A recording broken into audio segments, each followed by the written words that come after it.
Bonjour les net investisseurs, bienvenue pour ce nouveau JDNI. Aujourd'hui, nous allons prendre de la hauteur et parler de l'espace. Le journal des net investisseurs, pour rappel, c'est 2 fois par semaine, le mardi et le jeudi.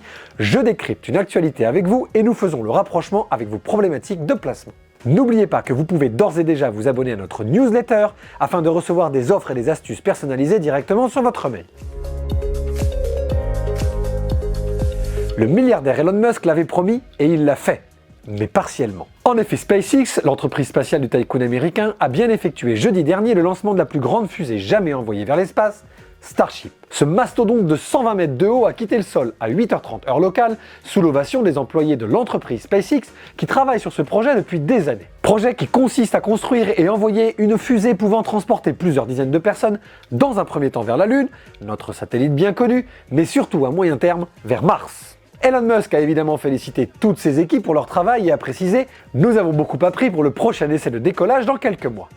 Car en effet, ce décollage ne s'est pas bien passé. La fusée, composée de 2 étages, un lanceur Super Heavy réutilisable, et le vaisseau transportant des humains Starship, réutilisable lui aussi, devaient se séparer à plusieurs dizaines de kilomètres de la Terre pour amérir chacun de leur côté afin de tester la capacité de l'un et de l'autre à se projeter vers l'espace. Mais cela ne s'est pas passé comme prévu et les sécurités embarquées ont fait exploser l'ensemble lorsque les 2 parties n'ont pas réussi à se séparer. Beaucoup de spécialistes s'inquiètent donc de la capacité de SpaceX dans les prochaines années à garantir la sécurité des êtres humains qui seraient envoyés par cette super fusée vers l'espace, mais comme on s'en doutait, le milliardaire Elon Musk reste serein. Et il n'est pas le seul, notre champion de l'espace Thomas Pesquet a lui-même précisé « Il ne faut jamais confondre essai et échec ».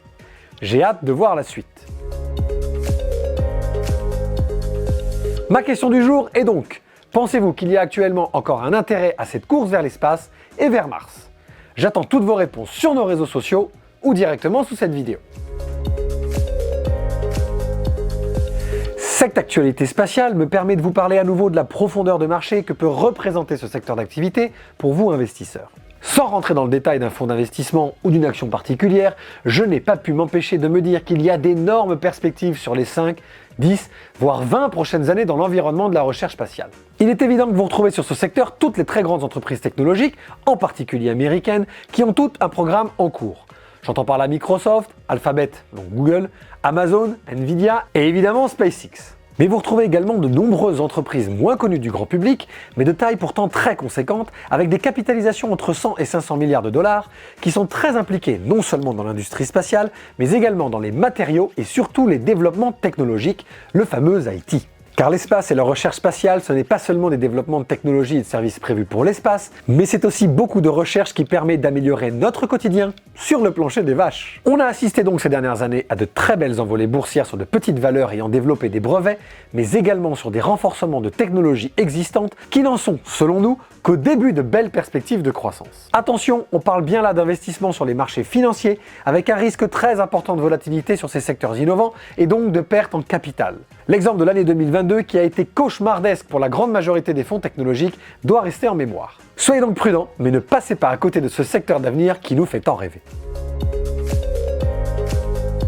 Avant de répondre à la question du précédent JDNI, je vous rappelle que vous pouvez vous abonner à celui-ci, le liker et le partager. Vous êtes chaque jour plus nombreux et je vous en remercie. La question était, avez-vous déjà calculé votre futur impôt 2023? Vous êtes très nombreux à rebondir sur ce thème, ce qui n'est pas vraiment étonnant. Plus de 60% d'entre vous n'ont pas encore fait leur calcul et se réservent donc la surprise. Comme Adrien, qui ne voit pas beaucoup de différence chaque année et qui ne vérifie que ce qui lui est prélevé à la source. Attention Adrien à ne pas oublier pour autant de déclarer vos impôts d'ici juin. Clin d'œil à nouveau pour notre abonné Nathan qui a, lui, déjà fait ses calculs afin de réfléchir à des solutions de défiscalisation. Excellent réflexe comme toujours. Je suis enfin un peu inquiet pour les presque 10% d'entre vous qui ne savent pas comment faire. N'hésitez donc pas à vous faire accompagner, y compris directement auprès de votre hôtel des impôts. Merci d'avoir suivi ce JDNI. J'espère que ce premier essai de lancement de la super fusée Starship, bien que cela ne se soit pas passé comme prévu, vous a convaincu que le sujet des voyages hors de notre atmosphère est à nouveau dans l'actualité et en particulier au cœur des stratégies de nombreuses grandes entreprises innovantes déjà très connues. De quoi nous offrir de belles perspectives de placement pour l'avenir. A très bientôt pour un prochain journal des net investisseurs.